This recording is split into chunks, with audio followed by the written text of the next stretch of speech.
You gained weight for this role, is that right? They didn't ask me to. They did not. I don't think they wanted me to, actually. I thought it was like a great De Niro stunt. I came like 25 pounds heavier, like, I'm ready for work. And they're like, oh, God, what did How did it happen? How did you gain all that weight? Well, they brought us down there like 3 weeks prior to down shooting. there? Where'd you go? Louisiana. Louisiana. And those people in Louisiana know how to eat and drink. They're pros. Yeah. So I decided to go pro. And I thought oysters were like fantastic for you. They're horrible.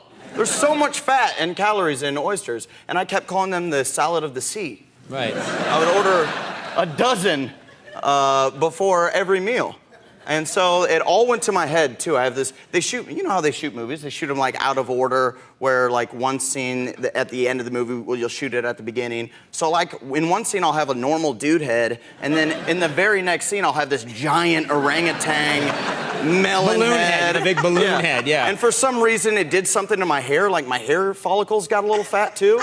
So, like, one curl would come down, and I'd just have a weird Superman.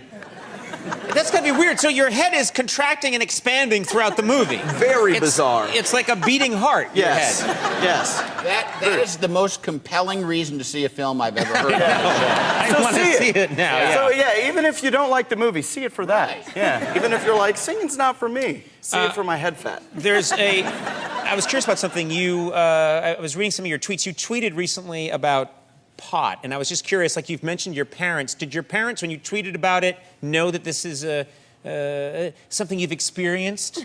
Part of your repertoire? Well, they do now. Thanks, Conan. No, they must read your tweets, yeah, they right? do now, and they've seen the show.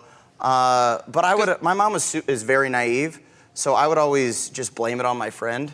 What do you mean when she would? As a kid, I got caught like a half dozen times, like just because I was a stoner, so I had to have weed in my pocket, which is a horrible place to hide your weed, kids. Find a stash box or something. Have a hole in your yard, not your front pocket. So I would always, my mom would be like, "What is this? What is this?" And I'm like, "I don't know. Where'd you find it?" And she's like, "Your pocket." And I'm like, Kyle Walsh probably put that there. And you know what? I'm gonna owe him $50 if I don't give that back to him. Really? Yeah. You couldn't just let it go at that point. And then every time she'd be like, well, okay. I'm like, you don't want to give me $50, do you? I don't have that kind of money just laying around. And she's like, oh, all right. And she'd give it back to you. Yeah, and my dad knew what was up. He's like, yo, yeah. Reefer, baby. I'm like, you're creeping me out. Put the pitchfork down.